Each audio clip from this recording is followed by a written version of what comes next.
الدين إياك نعبد وإياك نستعين اهدنا الصراط المستقيم صراط الذين أنعمت عليهم غير المغضوب عليهم ولا الضالين. بسم الله الرحمن الرحيم.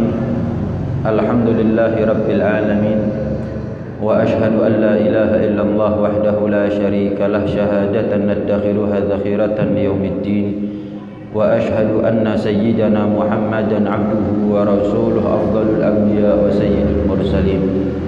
اللهم صل وسلم وبارك وكرم ومجد وعظم على سيدنا وحبيبنا وشفيعنا وقرة أعيننا ومولانا محمد وعلى آله وصحبه أجمعين ولا حول ولا قوة إلا بالله العلي العظيم. أما بعد. سبحانك لا علم لنا إلا ما علمتنا إنك أنت العليم الحكيم.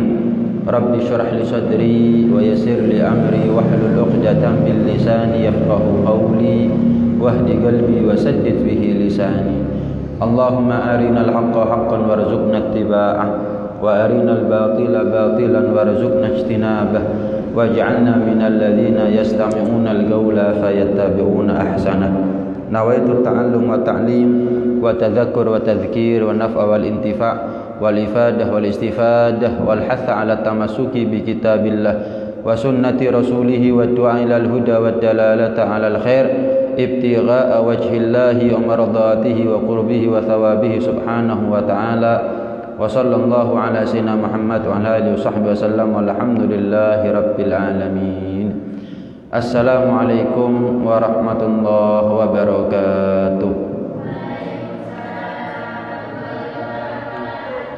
Alhamdulillah thumma alhamdulillah. Senantiasa kita banyak bersyukur kepada Allah Subhanahu wa taala atas segala limpahan nikmat yang telah Allah berikan kepada kita ada di atas dunia. Mudah-mudahan setiap nikmat zahir yang Allah berikan kepada kita Allah sempurnakan dengan nikmat batin. Setiap nikmat dunia yang Allah limpahkan kepada kita Allah sempurnakan dengan nikmat akhirat. Dan mudah-mudahan setiap nikmat kehidupan Allah sempurnakan dengan husnul khatimah. Amin. Allahumma amin amin ya rabbal alamin.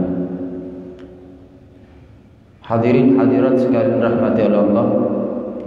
Tentunya ketika kita ditakdir oleh Allah untuk hidup ada di atas dunia, kita punya tujuan.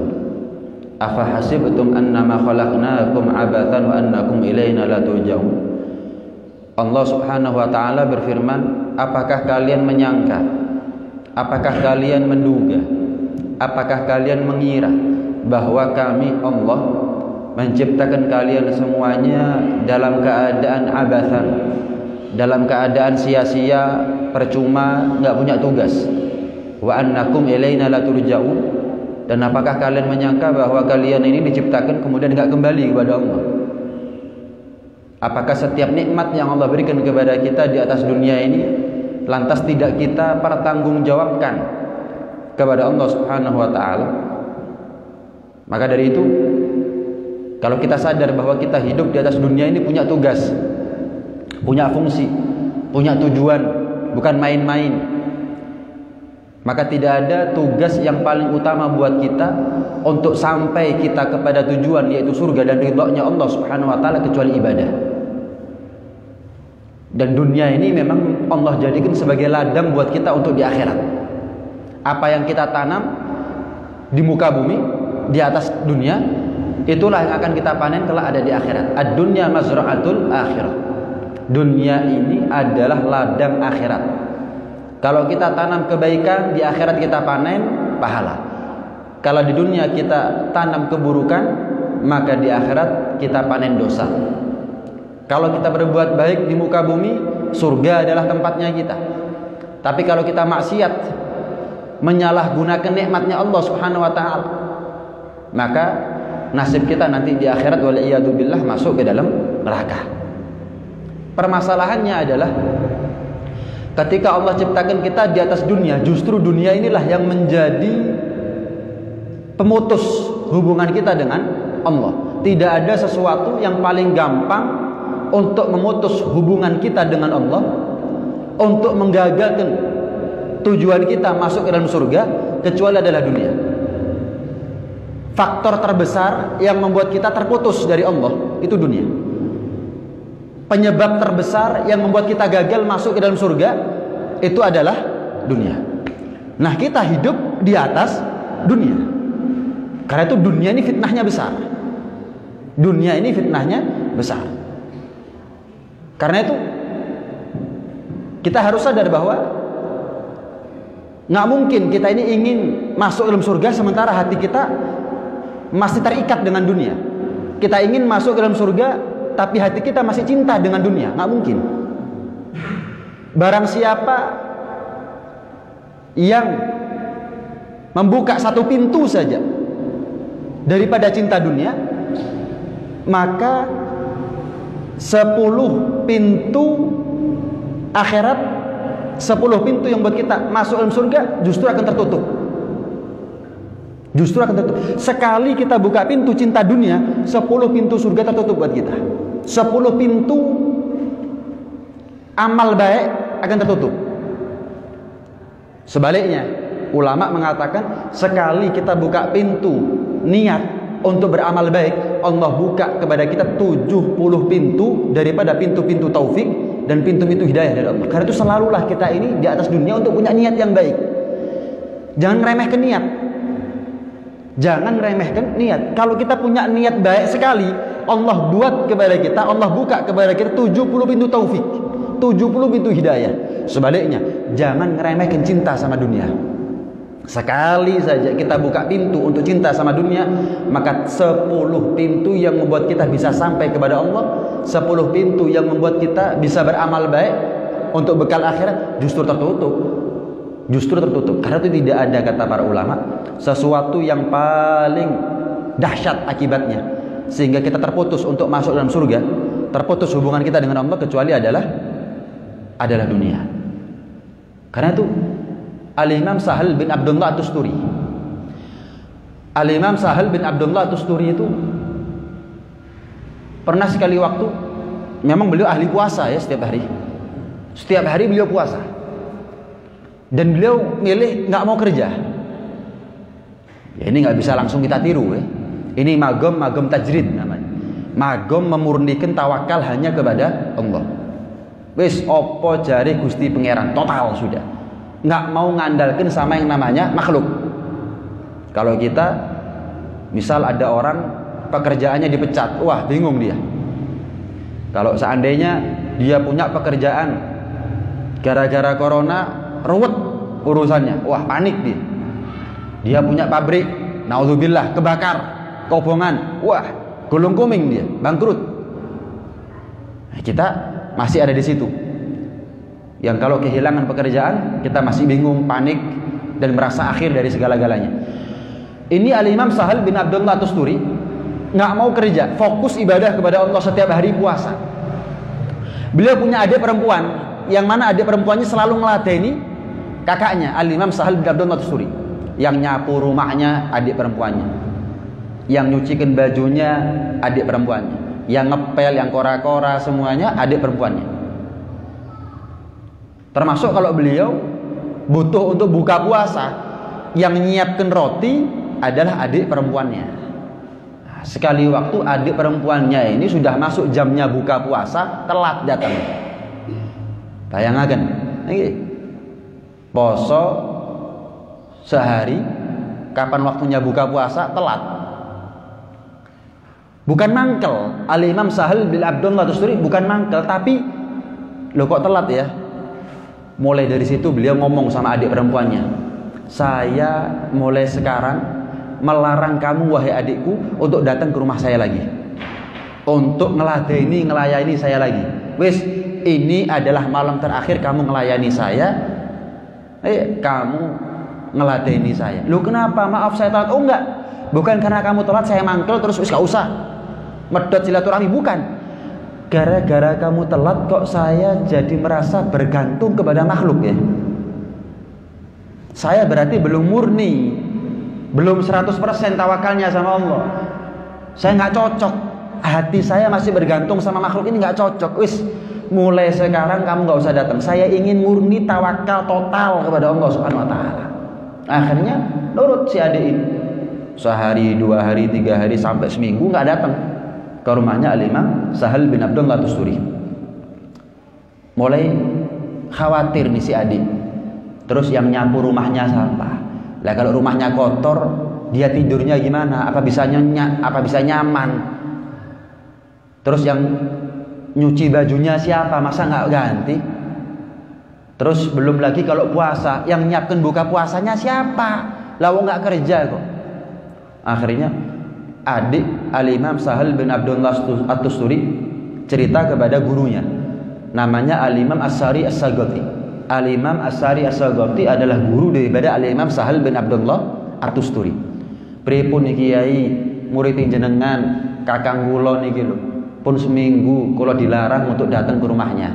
Duh kenapa? Gara-gara saya telat, tapi dia ngelarang saya bukan karena marah, karena dia merasa kurang tawakal sama Allah. Masih ngandalkan saya sebagai makhluk. Cuman saya khawatir lah, yang nyapu rumahnya, yang ngeramut dia siapa, yang melayani ngeladeni dia siapa. Saya khawatir lah, dia nggak punya siapa-siapa lagi kecuali saya kok. Ya sudah, besok antarkan saya ke rumahnya Sahal bin Abdullah Tusturi. Nggih, besoknya datang jemput Al-Imam Sahri As-Sagoti, datang ke rumahnya Al-Imam Sahal bin Abdullah Tusturi. Assalamualaikum. Waalaikumsalam. Silakan duduk. Tanya, betul ini adik kamu sudah nggak boleh lagi, sudah seminggu ini nggak boleh datang ke rumah kamu? Iya. Apa sebabnya? Ketika dia telat, wahai guruku, saya kok merasa masih ngandalkan makhluk, masih nyenden, bersandar kepada makhluk. Saya merasa kok belum total, berarti belum 100% saya tawakal sama Allah. Mulai dari situ saya larang dia untuk ngelatih saya lagi. Wis gak usah, biar sepenuhnya saya nyenden kepada Allah. Qul huwallahu ahad, Allahus samad. Apa as-samad? Zat yang maha layak dan pantas untuk kita bersandar kepada Allah. Kalau kita bersandar kepada Allah, nggak mungkin telat rezekinya. Nggak ada rezeki telat, itu nggak ada. Rezeki macet itu bahasanya kita. Hakikatnya nggak ada rezeki macet, rezeki telat itu nggak ada. Rezeki mandek. Kita buka toko, ada orang lain buka toko di sebelah kita, kemudian menyaingi usahanya kita. Waduh, mata ini rezekiku. Nggak ada istilah rezeki mati, rezeki mandek, rezeki macet, nggak ada. Hakikatnya itu nggak ada. Kalau saya mengandalkan makhluk, dia bisa telat. Kalau saya mengandalkan manusia, kapan saya nyenden, kadang-kadang dia kerepotan. Kalau saya mengandalkan makhluk, kadang-kadang dia ngersulo, berkurang kekayaannya. Tapi kalau saya nyenden kepada Allah, pasrah total sama Allah, nggak berkurang kekayaannya Allah. Saya kepingin seperti itu, guru. Wes, saya nggak mau mengandalkan makhluk walaupun adik saya sendiri.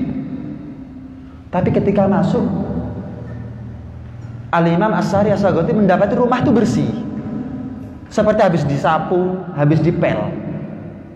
Terus ketika malam itu datang, ditanya, kamu sudah makan? Sudah. Loh, siapa yang ngasih makan? Lawang adik kamu sudah seminggu gak datang ke rumah kamu. Yang nyiapin roti siapa? Yang nyapu, yang ngepel ini rumah kamu kok bersih? Ini siapa? Seminggu loh. Adik kamu ini sudah gak melayani kamu. Iya, gara-gara saya pasrah total sama Allah, Allah jadikan dunia ini ngeladeni saya. Maksudnya gimana? Allah rupakan satu perempuan, Allah rupakan dunia dengan wujud satu perempuan yang setiap hari ngeladeni saya. Allah bentuk, Allah ciptakan satu perempuan daripada wujudnya dunia untuk ngeladeni saya. Karena itu Allah pernah berfirman dalam hadis qudsi, ya dunia man khadamani ukhdumi. Barang siapa yang khidmat sama aku, wahai dunia, kata Allah, khidmat sama dia. Barang siapa yang ibadah kepada aku, latenono. Waman khadamaki istakhdimi. Tapi barang siapa, wahai dunia, yang ngelateni kamu, perbudak dia. Barang siapa yang menjadi budaknya kamu, wahai dunia, perbudak dia. Kayak tulinan pisan, guys. Karena Al-Imam Sahal bin Abdullah Tusturi adalah orang yang betul-betul fokus ibadah kepada Allah, nyembah kepada Allah total, fokus ibadah kepada Allah. Allah jadikan dunia ini sebagai pelayan kepada beliau. Ya, orang kalau sudah nyambung kepada Allah, nggak ngereken sama yang namanya dunia, nggak ngereken sama yang namanya dunia. Ya, kalau kita, saya yakin kita ini datang ke sini mungkin karena nggak ada godaan dunia. Kita ini hadir, bisa sholat maghrib, kemudian sekarang hadir pengajian, kemudian nanti sholat isya. Kenapa? Ya karena belum ada tantangannya. Karena kita belum ditelepon sama orang. Saya mau ngeliatin sepeda motornya, katanya dijual. Harga berapa? Coba ada telepon seperti itu, mungkin kita nggak datang. Kita jualan rumah, butuh uang, mau datang pengajian, telepon sama orang. Kula badhe ningali griyane jenengan. Iya, katanya dijual. Harganya kok masuk itu, saya mau ngeliati kalau cocok jadi itu saya beli sekarang sekalian. Yakin nggak datang pengajian gitu? Jangan lagi jenengan, saya pun nggak datang pengajian itu. Jadi dikatakan oleh sahabat Abdullah bin Mas'ud, dikatakan oleh beliau, orang itu hidup di atas dunia itu seperti tamu. Kita ini di atas dunia cuma sebatas tamu. Apa maksudnya? Namanya tamu nggak iso sakarepe dhewe, nggak bisa semaunya sendiri. Karena itu ada satu orang tanya kepada ulama, "Yai, ngapunten kula badhe tanglet niki. Napa angsal kula niki maksiat ada di atas buminya Allah?" Maka dijawab, "Boleh. Kamu maksiat di buminya Allah. Boleh, nggak apa-apa. Cuman syaratnya satu. Yang pertama, ojo sampai ketemu sampai Gusti Pangeran." Boleh kamu maksiat, silahkan. Cuman syarat yang kedua, jangan pakai rezeki dari Allah ya. Jangan pakai rezeki dari Allah. Nggak apa-apa. Yang ketiga, kamu ingin maksiat, nggak apa-apa. Cuman satu, kapan mlebu neraka ojo protes ya. Yang keempat, kalau kamu ingin maksiat dengan bebas di atas dunia, ojo ngarep swarga. Wis. Ketika 4 syarat terpenuhi, bebas, terserah kamu mau berbuat apa di atas dunia, terserah. Pokok ojo ketemon, ojo gawe rezeki Gusti Pangeran, ya. Kemudian jangan berharap surga dan jangan takut masuk neraka. Wis, lek encen papat iki kelakon terpenuhi syaratnya, sak karepmu kate nglakoni apa nek dhuwur dunia atau ada di atas buminya Allah Subhanahu wa taala, terserah. Artinya apa? Ya nggak mungkin kita ini berbuat semaunya kita. Lalu kita ini hidup karena Allah. Fasilitas dunia juga dari Allah. Kita ini takut sama neraka. Kita ini berharap masuk surga. Apa kesempatan? Apa alasannya kita untuk masuk? Apa alasan kita untuk maksiat kalau begitu? Nggak ada sama sekali. Karena kita sebagai tamu, namanya tamu nggak bisa semaunya sendiri. Harus taat sama aturan rumah, aturan main dari yang punya rumah. Ini dunia miliknya Allah, ya kita harus nurut sama apa maunya Allah. Yang kedua, kita ini sebagai tamu, maksudnya gimana? Tamu itu cepat atau lambat pasti pulang. Mosok tamu 2 tahun. Sama, kita ini nggak mungkin hidup selamanya di atas dunia. Namanya tamu pasti pulang. Namanya tamu pasti pulang. Apa sekarang bekalnya kita kalau kita pulang kepada Allah Subhanahu wa taala? Inna lillahi wa inna ilaihi raji'un. Kita ini kembali kepada Allah. Apa bekalnya kita? Ada di yaumil hisab nanti. Kalau kita ini ternyata membawa bekal kepada Allah bukan dengan ketakwaan, tapi dengan kemaksiatan, bukan dengan pahala, tapi dengan dosa, bukan dengan keuntungan, tapi banyaknya kerugian. Apa bekalnya kita kalau begitu? Paham ya? Jadi nggak ada alasan yang membolehkan kita ini bisa maksiat ada di atas dunia. Dunia ini tidak dikatakan dunia. Ma summiyatid dunya dunya illa lidanaatiha. Kata ulama, dunia tidak dikatakan dunia kecuali dunia ini dari segi bahasanya saja pengertiannya adalah hina, rendah, remeh, murahan. Dunia dikatakan dunia karena artinya dunia itu sudah elek. Apa artinya? Kehinaan, kerendahan, satu hal yang remeh, satu hal yang murahan, itu dunia. Makanya kalau ada orang yang ambisi terhadap dunia, berarti dia siap-siap menjadi orang yang hina. Gorun nggak jadi gorun yang begitu hina kecuali karena kedunyane. Fir'aun nggak jadi Fir'aun kecuali saking kedunyane. Namrud nggak jadi Namrud kecuali karena sifat kedunyan. Jadi kalau ada orang punya ambisi terhadap dunia, kedunyan, berarti dia siap-siap untuk menjatuh menjadi orang yang hina. Kata ulama, ad-dunya jifah. Dunia ini seperti bangkai. Faman aradaha falyasbir ala mu'asyaratil kilab. Karena itu kalau ada orang yang kedunyan, ya siap-siap aja dia rebutan sama anjing-anjing dunia.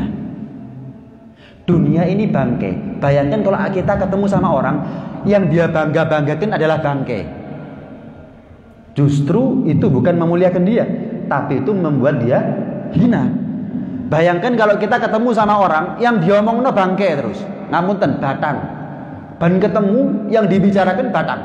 Batangi tikus, batangi kucing, batangi pitik, batangi wedus. Apa ini? Ben ketemu batang. Itu bukan memuliakan dia, justru menjatuhkan dia.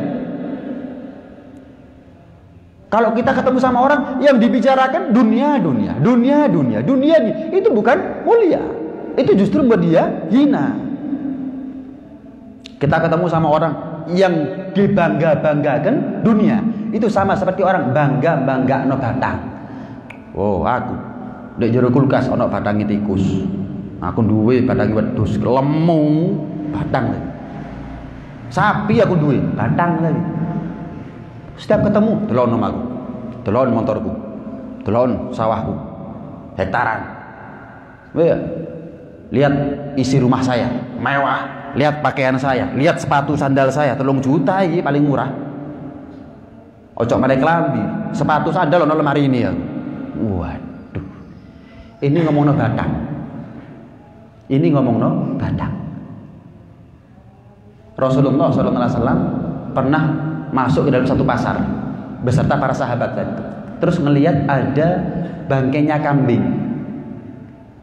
Bangkainya kambing yang telinganya ini kecil, namanya kambing, telinganya lebar, panjang begitu. Ini enggak, kupingnya cilik. Terus salah itu sudah menjadi bangkai. Diangkat sama Rasulullah. Ayo, siapa yang mau beli ini? Ini kalau hidup harganya 3 juta. Tak dol 1.000 ya. Bahasanya kita. Iki lek urip 3 juta. Saking wis mati tak dol 1.000. Apa kata sahabat? Ya Rasulullah gratis mboten purun. Kula, ya Rasul, napa malih?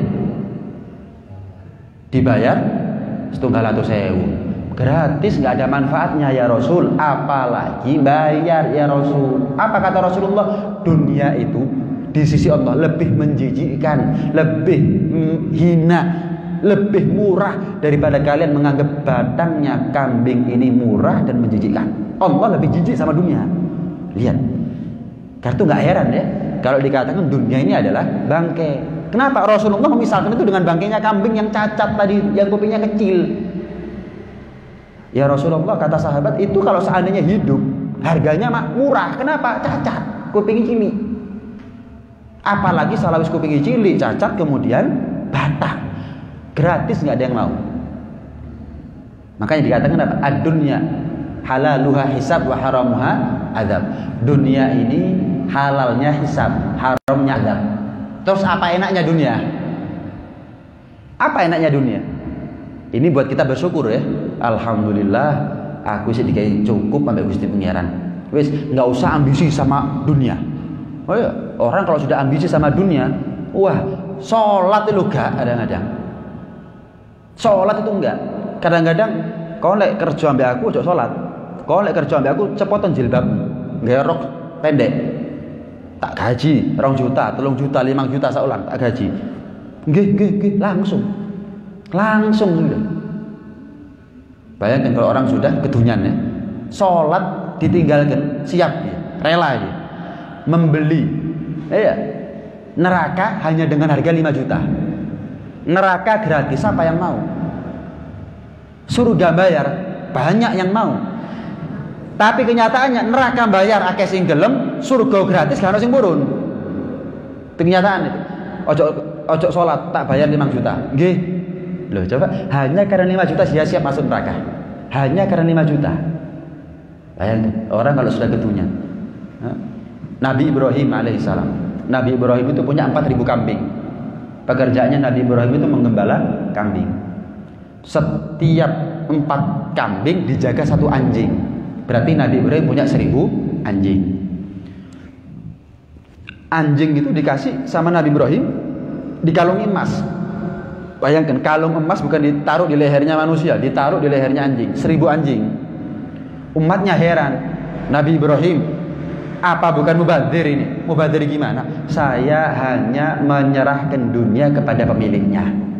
Dunia ini bangkai, maka tidak ada yang rela berebut dengan bangkai kecuali anjing. Ya sih, ini anjing. Saya kasih kalung emas. Ya kalung emas di bangkai, saya kasih kepada pemiliknya kok. Masya Allah, lihat. Setiap tingkah lakunya Nabi itu ada maksudnya, ada hikmahnya, ada pelajarannya. Nah, ini gambaran buat kita ya.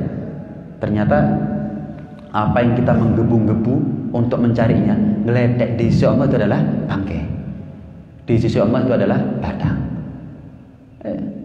Saya mau tanya. Jenengan saya kasih bangkainya sapi, mau kira-kira? Nggak mau. Jijik nggak? Jijik. Walaupun kapan jenengan saya kasih bangkainya sapi, jenengan nggak ada hisap sama sekali. Tapi ya nggak mau, Beb. Gila, Beb. Sama. Kata ulama, seandainya saya ditawari sama Allah dunia, yang nggak ada hisapnya sama sekali, saya nggak mau. Kenapa? Lalu batang kok. Loh, jenengan saya kasih bangkainya sapi, lemu. Ini kalau hidup miliaran harganya. Saking mati, batang. Kalau paringi jenengan, wis. Nggak ada tuntutan apa-apa, wis tak kayak itu. Kalau jenengan saya kasih sapi limosin harganya miliaran, mungkin saya ada maksudnya. Tak kongkon misalnya, tak perbudak bisa, saya manfaatkan. Tak kayak tapi ojo gratis. Ini enggak gratis, enggak datang. Nah, wis kawan. Wis terserah. Enggak tak manfaatno jenengan. Enggak saya manfaatkan. Enggak tak kongkon, enggak tak perbudak. Tak tinggal setelah. Purun jenengan. Enggak mau. Begitulah para ulama menilai dunia. Seandainya ulama itu ditawari sama Allah dunia beserta isinya, nggak mau. Kenapa? Batang. Nggak mau saya. Sehingga ulama mengatakan sebagaimana kita jijik sama bangkai, mereka juga jijik sama dunia. Mereka juga jijik sama dunia. Lihat, bagaimana orang kalau sudah dekat sama Allah ya. Karena itu perlakukan dunia sebagaimana Allah memperlakukan dunia. Nilailah dunia, anggaplah dunia ini sebagaimana Allah menilai dunia. Allah menilai dunia ini sebagai bangkai. Perlakukan sebagai bangkai. Nggak kita ambil dari bangkai kecuali kadar kebutuhan. Kalau kepepet, kan begitu. Sama, kita anggap dunia ini nggak kita ambil kecuali sekedar butuhnya kita, sekedar hajatnya kita. Kalau kita berlebihan mengambil dunia, ya berarti kita ini sama seperti orang yang numpuk-numpuk bangkai. Dikatakan dalam sebuah syair, mukrimud dunya muhanun mustadzallun fil qiyamah. Orang yang memulia-muliakan dunia, mengagung-agungkan dunia muhan, menjadi orang yang hina. Mustadzallun fil qiyamah. Dunia akhirat dia jadi orang yang hina. Walladzi hanat alaihi falahu thamma karamah. Tapi barang siapa yang menganggap dunia ini satu hal yang menjijikkan, itu adalah kemuliaan bagi dirinya. Kalau kita menganggap bangkai ini menjijikkan, itu kemuliaan bagi kita. Ya betul, tepat. Waras berarti. Tapi kalau ada orang mengagung-agungkan bangkai, oh nggak waras berarti. Nggak beres otaknya. Itu adalah kehinaan bagi diri. Sama. Begitulah seharusnya kita memperlakukan dunia. Sama. Hampir sama dengan cerita yang tadi. Al-Imam Sahal bin Abdullah Tusturi itu orangnya zuhud, wali besar, jadi sering disambangi sama orang. Kalau sudah sambang sama beliau, sowan sama beliau, ngasih duit, ya, ngasih hadiah macam-macam. Itu nggak pernah besok masih ada hadiahnya. Besok masih ada sisanya, nggak pernah. Kalau sudah sedekah habis-habisan, ada orang ngasih uang 1M habis, bukan untuk dimakan, kayak nongong. Sampai keluarganya ini heran. Lah kalau seperti ini terus, ya melarat ceritanya. Dikasih uang 1M, bawa sisanya 1 juta dah. Kiblas 1 rupiah pun nggak disisakan. Cerita sama gurunya, hampir mirip. Nah, salah satu di antara guru Al-Imam Sahal bin Abdullah Tusturi adalah Abdullah bin Mubarak. Sering kita dengar namanya Abdullah bin Mubarak. Itu termasuk gurunya Al-Imam Sahal bin Abdullah Tusturi. Keluarganya datang. Pripun niki muridnya jenengan yai? Lho apa? Setiap ada orang datang sowan sama beliau, ngasih hadiah macam-macam. saripis gak disisakno. Lah kalau dia melarat, lah anak-anaknya gimana? Warisannya bagaimana? Dan seterusnya. Oh ya wis, mana tak nasihati. Saya mau tanya, kenapa dia itu kalau dapat hadiah dintek-entekno kayak sedekah? Besok datang. Betul, ucapan keluarga kamu wahai Sahal. Kamu ini kalau sudah dapat hadiah dintek-entekno habis-habisan untuk sedekah. Betul. Loh kenapa? Kok nggak disisakan untuk warisan kamu nanti kapan kamu meninggal? Ini rumah kamu ini reot seperti ini. Fasilitasnya nggak ada, barangnya murahan semuanya. Kenapa nggak kamu simpen? Untuk apa? Kalau nggak untuk kamu, ya untuk anak keluarga kamu.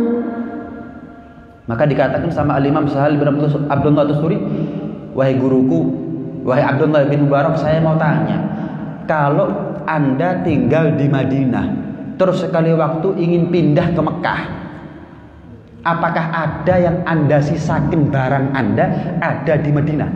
Gambarannya, kita tinggal di Malang, sekali waktu kepingin pindah ke Jakarta, apakah ada barang yang kita tinggal di Malang? Ada. Oh lemari ki jane ndek Malang wis. Engko ndek Jakarta tuku maneh. Ada kira-kira. Jenengan boyong sedaya napa mboten niku? Boyong semuanya. Oh, pertama tinggal di Pandanajem. Kepingin pindah ke daerah Kauman misalnya ke Malang. Nggak mungkin jenengan sisakan sedikit pun dari harta jenengan tinggal di Tumpang. Pasti semuanya Anda bawa. Maksudnya apa? Pura-pura nggak tahu guru ya. Namanya guru ya tahu, cuman biar keluarganya ini tahu maksudnya Sahal ini apa. Dikatakan maksudnya gimana? Loh saya kan kepingin pindah nanti di akhirat. Saya ini kan tamu di sini. Nanti kan juga bakal pindah alam nanti di akhirat. Saya kepingin hartanya saya ini saya bawa sampai nanti di akhirat. Buat apa saya sisakan? Loh lah anak kamu, keluarga kamu. Saya nggak nanggung rezekinya saya, guru. Bagaimana mungkin saya nggak nanggung rezekinya saya nanggung rezekinya anak istri saya. Belum tentu mereka ini lebih panjang umurnya daripada umur saya. Mungkin anak istri saya lebih dulu mati daripada saya. Jadi rezekinya mereka saya pasrahkan kepada Allah, selesai. Sebaik-baiknya wakil adalah Allah. Ya Allah, kalau saya mati saya pasrah. Saya wakilkan urusan anak istri saya kepada Engkau ya Allah. Lu enak. Kalau Allah nggak mungkin khianat. Nggak mungkin kerepotan. Lah kalau kita Pak Bu, kalau saya meninggal tolong ya urusan anak bojoku. Ya enak loh. Ya urusan dewe. Kan begitu kalau manusia. Tapi kalau Allah, hasbunallah wa ni'mal wakil, cukup bagi kita adalah Allah, dan senikmat-nikmatnya wakil itu adalah Allah. Ya Allah, jika saya meninggal dunia lebih dulu daripada keluarga saya titip-titip keluarga ya. Rezekinya mereka, soleh-solehahnya mereka, ibadahnya mereka, taufik darimu untuk mereka. Hasbunallah wa ni'mal wakil. Lihat. Jadi betul-betul nggak ada nilainya dunia itu di mata para ulama. Ada orang mati meninggalkan warisan 1 T misalnya. Apa bedanya sama orang yang kapan mati nggak punya harta sama sekali? Apa bedanya? Sejedak kuburannya. Apakah beda pakaian kain kafannya? Apakah beda kerandanya? Paham nih? Apakah beda nasibnya dia nanti di akhirat? Iki sugih mlebu surga, iki melarat mlebu neraka. Iki sugih mlebu surga paling dhuwur, iki melarat misorae ngemper. Nah. Satu. Yang kedua, ada orang mati meninggalkan uang 1 T. 1 T.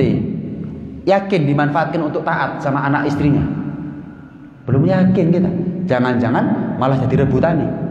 Siap paten-patenan hanya untuk rebutan uang, rebutan warisan. Siap dukun-dukunan, adu santet lek perlu.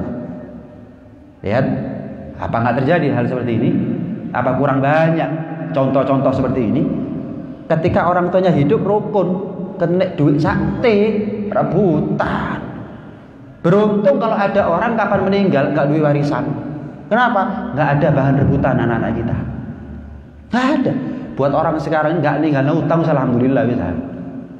Nggak ninggalkan utang sudah alhamdulillah. Lo apa nggak boleh bisa ninggalkan warisan buat anak istri? Boleh, cuman pasrah sama Allah, jangan berambisi. Iya, saya kepingin Beb, nanti anak saya, istri saya, kapan saya meninggal itu punya harta yang banyak. Loh, tahu dari mana? Jangan-jangan mereka meninggal lebih dulu daripada kamu. Kok tahu? Loh, apa kita yang ngatur umurnya anak istri kita? Enggak, jangan-jangan kita nih ditinggal sama mereka, bukan kita yang ninggal mereka. Lah buat apa kita ngatur hidupnya mereka? Kalaupun kita meninggal, yang ngatur mereka tetap Allah, bukan kita. Bisa jauh bingung gitu loh. Jangan bingung.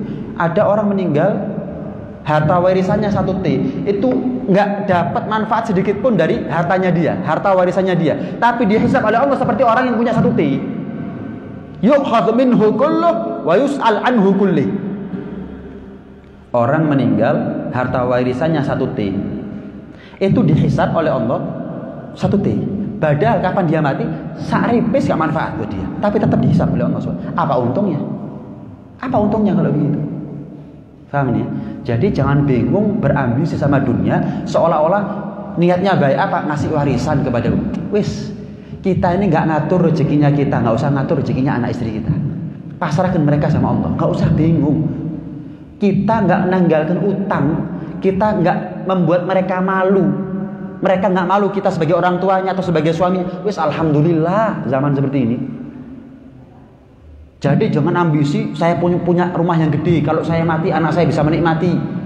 Ya Allah, kapan kita meninggal istri kita dikawin sama orang yang menikmati rumahnya siapa? Bangun kamar itu seperti rumah. Kamar itu luasnya seperti rumahnya kita. Dengan harapan apa? Kalau saya mati, istri saya ini nggak kesepian ini dan itu. Ngeletek, kapan kita meninggal istrinya kita kawin sama orang yang nempati kamar itu siapa? Buat apa? Buat apa kita ini bingung-bingung menyiapkan harta yang belum tentu jadi baiknya mereka? Kenapa sih kita nggak bingung? Saya mau ngasih warisan berupa contoh, teladan, yang kalau saya meninggal itu, waduh betul apa katanya bapak dulu waktu masih hidup, betul nasihatnya ibu dulu waktu itu, bukan warisan ini. Nggak penting itu semuanya, nggak penting itu semuanya. Mas, terjadi di depan mata saya. Maaf, ketika orang tuanya masih hidup anaknya baik-baik, tapi orang tuanya meninggal, harta warisannya banyak. Ngapunten mabuk bendino.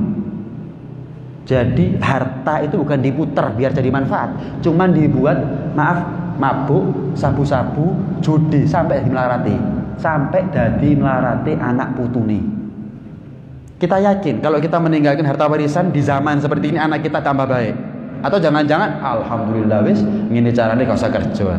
Oh bapakku ninggalkan warisan MM-an kok sak manfaatno ae. Entek. Salah pergaulan habis hartanya dia. Karena itu udahlah, nggak usah menjadi orang yang tamak.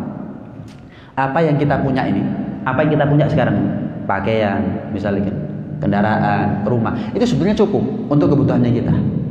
Isi kulkasnya kita, isi lemarinya kita, cukup untuk kebutuhannya kita. Tapi kalau kita punya ambisi sama dunia, walaupun dunia beserta isinya miliknya kita, nggak pernah cukup kita. Lau anna libni adama wadiyan min dhahab. Kata Rasulullah, kalau seandainya satu umat Nabi Muhammad, umat manusia punya lembah isinya penuh sama emas. Emas tok isinya, lembah ini, lereng gunung penuh dengan emas. La tamanna ayyakuna lahu wadiyan akhar. Dia berharap punya 2 lembah. Kalau sudah punya 2 lembah, berharap punya 3 lembah. Terus begitu. Walayam la'afahu ila turab. Dia nggak akan pernah tahu artinya dunia kecuali kalau sudah tanah masuk ke mulutnya. Maksudnya apa? Mati. Wis, baru dia sadar. Ngeledek. Ini semuanya pabriknya saya, yang karyawannya ribuan, rumahnya saya yang setiap kota ada, isi lemari saya, kendaraan saya yang penuh garasinya. Ternyata kapan saya mati, saya nggak bisa ngambil manfaatnya, tapi tetap dihisab sama Allah Subhanahu Wa Taala. Apa perlunya kita numpuk dunia? Apa perlunya? Karena itu, maaf, kehidupan kita yang sederhana dinikmati, disyukuri. Syukur itu yang merubah keadaan, bukan sambat yang merubah keadaan. Facebook sambat, Twitter sambat, Instagram sambat, orang ini sambat. Syukur biasanya. Kalau sudah disyukuri itu merubah keadaan. Itu yang akan membuat hati kita ini legowo, membuat hati kita ini lapang untuk menerima rezeki dari Allah Subhanahu Wa Taala. Wis, kapan kita dikasih sehat, alhamdulillah. Kita dikasih panjang umur, alhamdulillah. anak istri rukun, alhamdulillah. Wis. Jangan dianggap rezeki itu cuman duit, uang, materi. Sehat itu lebih penting daripada dunia. Panjang umur lebih penting daripada rezeki, uang. Ya, anak istri rukun, soleh solehah itu lebih penting daripada uang. Misal kita punya anak pertama hafal Quran juz 29-30 misal. Anak kedua baru juz 30 masih proses, masya Allah. Ada orang lain ya soge ngomong sama kita, anaknya jenengan saya beli tukar tambah. Anakku PN, anakku mokong gak karu-karuan. Anak jenengan tak tambah duit sampai purun jenengan. Nggak mau. Jenengan dikasih sehat. Ada orang kaya raya tapi loro-loron, sakit-sakitan. Sehatnya jenengan saya beli ya. Jadi mulai sekarang jenengan yang sakit-sakitan, saya yang sehat. Purun jenengan. Nggak mau. Berarti sehat lebih penting daripada uang. Anak soleh-solehah, gampang tuturane itu lebih penting daripada uang. Rumah tangganya alhamdulillah sakinah mawaddah, adem ayem. Ada orang kaya tapi maaf, pernah saya saksikan sendiri, istrinya selingkuh, suaminya selingkuh, tapi tetap menjadi suami istri, podo-podo roni. Kenapa? Demi anak. Ayo, apa nikmatnya rumah tadi itu? Bojoku ini gak cinta sama aku, sudah serong sama orang lain. Akhirnya dia sendiri juga serong sama orang lain. Bojone serong, sing wedok, sing lanang ya serong. Tetap bertahan. Hanya untuk apa? Anak. Loh, apa nikmatnya rumah tangga seperti ini? Terus dia datang ke rumahnya kita. Enak ya rumah tangganya dengan adem ayem, rukun, harmonis. Gimana kalau kita tuker harmonisnya jenengan saya ambil, tak bayar duit. Mau jenengan? Nggak mau. Kita dikasih harmonis. Anak istri rukun, sehat walafiat, minta panjang umur, setiap hari kita dikasih panjang umur. Lah kok iso uripe sambat ya apa ceritanya? Kurang apa Allah sama kita? Saya rezeki macet umurmu lancar. Saya rezeki macet kamu dikasih sehat terus. Saya rezeki macet anakmu alhamdulillah kapan berangkat sekolah pulang selamat. Saya rezeki macet alhamdulillah kamu berangkat ke Tegalan, nih ya, garap sawah, kerja di pasar misalnya, kamu pulang istri setia sama kamu, nggak main serong sama orang lain. Alhamdulillah. Kok sambat dok rezeki ini luas, jangan dipersempit hanya urusan uang gitu loh. Kita dikasih kaya tapi nggak dikasih sehat, nggak dikasih anak istri rukun, nggak dikasih harmonis dalam rumah tangga, nggak dikasih panjang umur. Mau ini loh, kadang-kadang kita ini minta sama Allah nggak dikasih, terus melupakan baiknya Allah. Saya mau tanya nih terakhir, misal saya ngasih jenengan uang, nggak ada angin nggak ada hujan 10 juta. Yakin jenengan inget terus sama saya? Inget wis. Iya kan? Lah Allah apa cuman ngasih jenengan uang 10 juta dong? Panjang umur, saya tolak. Kenapa kok banyak lupa kepada Allah? Kenapa kok kurang syukur sama Allah? Allah itu kalau ngasih kepada kita, mungkin sampai sekarang sudah MM-an. Mulai dari kita lahir sampai sekarang rezekinya kita sudah, kalau dihitung semuanya MM-an sudah. Busa borong Bayangkan, itu rezeki.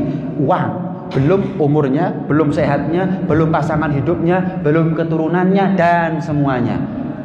Lah kok lupa sama Allah? Kurang baik tau Allahnya. Nah, ini gambaran buat kita. Orang banyak sambat tanda kalau dia kedunian. Orang yang menghalalkan apa yang haram tanda kalau dia kedunian. Orang yang nggak pernah puas sama rezekinya Allah, noleh sama rezekinya orang lain, hasud, iri, dengki, benci sama orang lain, nggak setuju kalau dia dikasih nikmat, itu tanda kalau dia kedunian. Orang itu kalau nggak ridho, nggak qanaah sama aturan Allah, itu tanda kalau dia kedunian.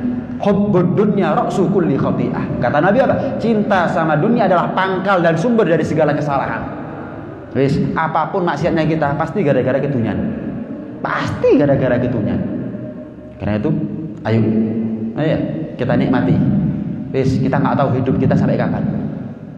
Kita mau hidup dalam keadaan syukur, mati dalam keadaan syukur atau mati dalam keadaan sambat. Wis, nikmatono. Alhamdulillah, saya ini nggak banyak-banyak dikasih batang sama Gusti Pangeran. Alhamdulillah, saya ini nggak sampai nyimpen batang ada di rumah. Alhamdulillah, wis itu aja sudah. Sholat, tahajud, ya, apalagi puasa Senin Kemis, sedekah semampunya, baca Al-Quran, didik anak. Loh, wah itu lebih penting daripada dunia. Dunia kapan kita mati, kita tinggalkan. Dunia itu kaitannya sama kita satu di antara dua. Kita yang meninggalkan dunia duluan atau dunia yang meninggalkan kita duluan. Wis. Buat apa kita bingung sama yang kita tinggalkan atau meninggalkan kita duluan? Kita bingung sama pendidikan anak. Aku ya kayak dosane, lek anakku kata genah tambah membebani dosa nanti di akhirat. Saya berharap kalau saya meninggal anak transfer pahala. Nah, itu lebih penting. Itu lebih penting. Karena itu hadirin hadirat sekalian Allah, ayo kita kembali kepada pemahaman yang Allah bentuk. Allah menganggap dunia itu hina. Lihat bagaimana Rasulullah tidak pernah menganggap penting itu dunia. Ya, seperti saya pernah ceritakan, malaikat Ridwan datang menawarkan isi dunia, ditolak sama Rasulullah. Jangan sampai kita termasuk di antara mereka. Bal tu'thirunal hayatad dunya wal akhiratu khairu wa atqa. Dunia itu nggak layak untuk kita nomor satukan. Sementara akhirat lebih baik daripada dunia dan lebih abadi manfaatnya daripada dunia. Surga itu lebih baik daripada dunia. Dan manfaatnya, nikmatnya lebih awet daripada dunia. Kita nggak mungkin kalau sudah masuk surga keluar itu nggak mungkin. Kita kalau sudah masuk surga nggak mungkin mati, gitu.